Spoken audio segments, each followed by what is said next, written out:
So I'm in Fort Montgomery today, and I'm just going over my notes for my invasive plant species survey. And most of these I have committed to memory. Autumn olive I haven't seen yet. The reason I'm looking over this is because this is rumored to be a heavily invaded area, and I'm supposed to be seeing some things that I haven't seen yet. I've seen Japanese honeysuckle, but I haven't seen mile a minute. So I don't want to bring the notebook with me because it just adds weight. These you see everywhere. They're pretty common, at least to me they are. And I just want to put these in my head for future reference when I get out on the trail. I haven't seen any black or European alder. These are my notes that I took from the webinars. I haven't seen any viburnums, and I love to draw, so it really helps me commit to memory. Privet and bush honeysuckle, I know it's around, but I haven't seen it. Jet bead and black jet bead, I have not seen yet, so I gotta take a good look at that. Porcelain berry is all over the sides of the roads, especially across the river. I'm in Fort Montgomery, New York right now. I'm about to head out on the 1777 trail in Harriman State Park to do this survey.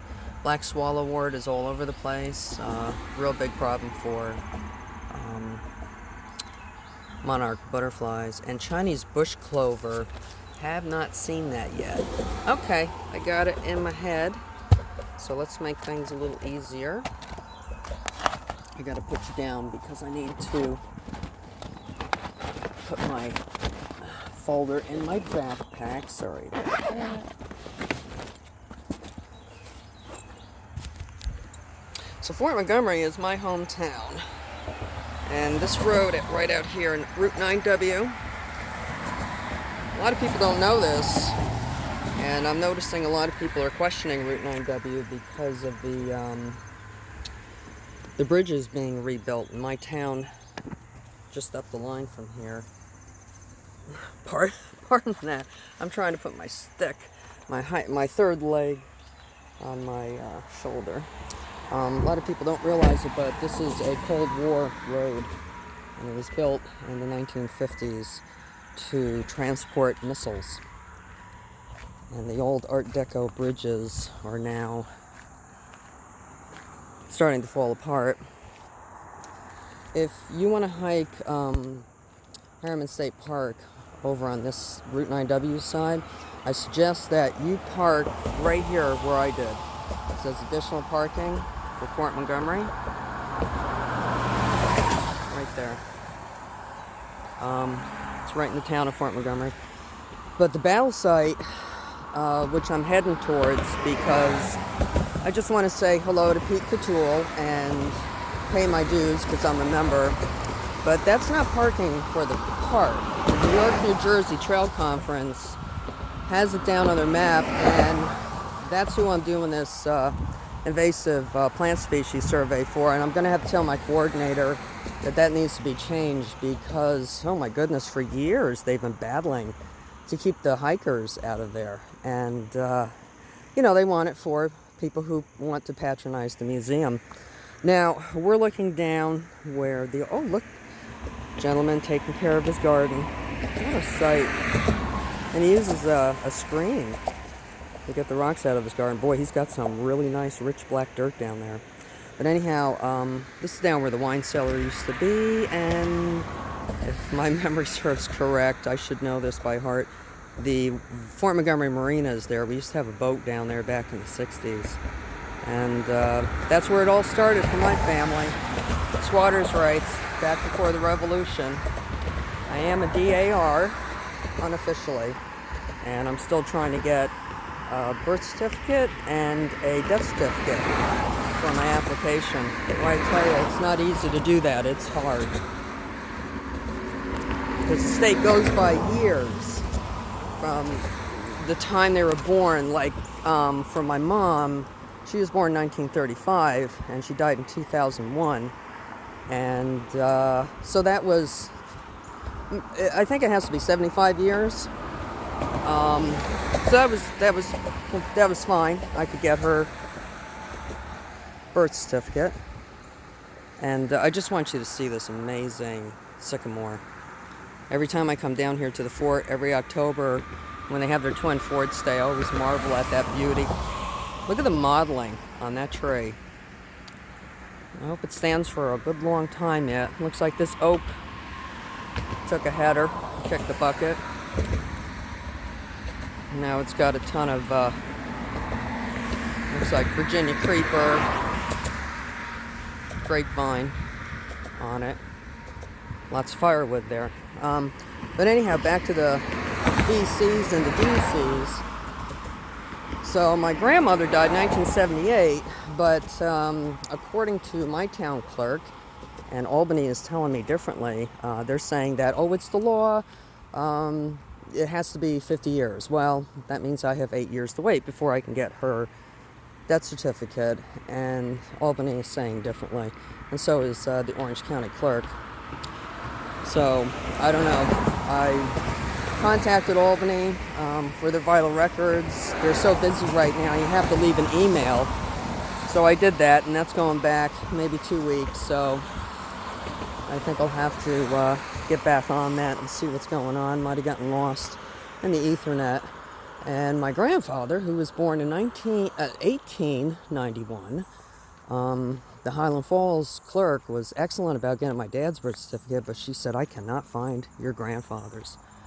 A little bit of history for you there. You know what's so cool about being down here is, even though I'm on what I consider a new road, and it's a new sidewalk, I'm walking in my ancestors' footsteps. When you think about what they did and the massacre at this fort during the Revolution, man, I mean, it just, the courage just blows you away. And when you compare that to how easily people conceded to this latest mess, it's downright embarrassing. It's downright embarrassing. You know, we are not our ancestors. We are not those people. But I would love to be able to, well, I can't, but I would love to be able to talk to one of them. Because I know they thought differently. Not completely. I mean, people don't change. Situations do. But people basically stay the same. But for these men and women who fought for our independence, I mean, to prosper and to continue on after such a nightmare, that is one incredible human being, full of character. Just blows me away when I see the effeminate men we're surrounded by today. And even effeminate women. I mean, yes, women are female and they're supposed to be effeminate. But the crying and the whining that goes on, it's like, can somebody please be happy for once and just settle down and stop it with all the bitching and moaning? Sometimes you just gotta suck it up. I know we have to let off steam. It's not good to hold things in. Every once in a while, we gotta curse and cry. But for goodness sake. So this is the enlisted men's and officers' barracks. All of this, you can thank Stella Bailey of Highland Falls, New York for. She's the town historian. She and her husband are great curators of the past, and she just pounded the doors at Albany for years to get funding and grants to renovate Fort Montgomery Battlesite. And she successfully did it. It took a long time. I remember back in the 90s when they were just starting to clear this, I was commuting over to Westchester for work, and it was kind of creepy and spooky because they were burning a lot of brush. This place was choked with invasives. Would have had a ball in here back then. But yeah, I mean, to come over the Bear Mountain Bridge and see plumes of smoke coming up, it was like looking into the past. It's like, you know, back then that's what you would have seen. You would have seen plumes of smoke from the chimneys or the cooking fires of the soldiers. Now, back in the late 60s, this is one thing Cellar was not able to get a hold of. There was a dig done here, and I have the newspaper clipping for it. My parents had saved it. I believe at the time I think they were NYU students doing an archaeological dig, and they took a lot out of here. Clay pipes, buttons, grape shot, you name it. And all of it, I come to find out, look at the sparrow chasing the moth, chipping sparrow. It all went to People's Island, which is in the middle of the Hudson River, where the Hudson River and the Mohawk River junction, around Troy, New York. People's Island, it's kind of like a Smithsonian times 1,000. It's like a mega museum, but we're not allowed in there. I don't know if curators are. I don't know if somebody like Stella Bailey would be allowed in there, but it's basically off limits to the public.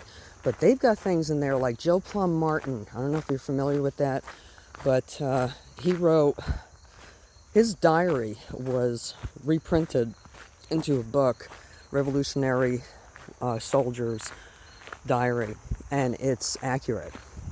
But that's the only one that we have available to the public. On the American side, there is a gentleman who was a soldier on the British side. I can't remember the name of that book. Forgive me for that. But diaries like Joe Plum Martin's up in People's Island, there are dozens and dozens of Revolutionary War soldier diaries that we may never see. It's kind of like a lockdown museum out in the middle of the rivers. This was probably mining. I don't think this was the soldiers. Somebody was just looking for God knows what. I mean, there's so much iron around here. There's been rumored to be some silver, or they might have just been looking for just some general minerals. I'm not sure, but the ferns sure look pretty down there. And I see Japanese angelica. That's one of my targeted species today. There it is right there. Is that angelica? Yes, it is, because look at those thorns. I mean, if you ever got into trouble out there, somebody was bothering you, grab one of these things without hurting yourself and hurt them with it, because they'll never forget you. And they'll never bother you again either. So there's the Bear Mountain Bridge out there. I'll be walking in that direction in a moment, but I have to go inside and use the ladies' room, pay my dues, and say hello, because I haven't seen these folks in a while. So, have a good day. The train. I grew up listening to the train. I grew up on top of the mountain, which is the direction I'm heading in. And, yeah, I mean, living here, that's all you heard, where the train's going by. But it's a nice, comfortable sound for me.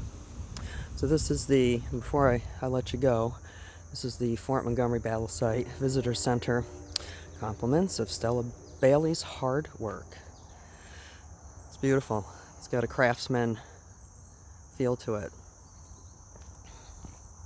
Kind of an Adirondack style too. 1920s craftsman. So if you ever get a chance and you're in Fort Montgomery, stop by. Have a good day, folks. Bye-bye.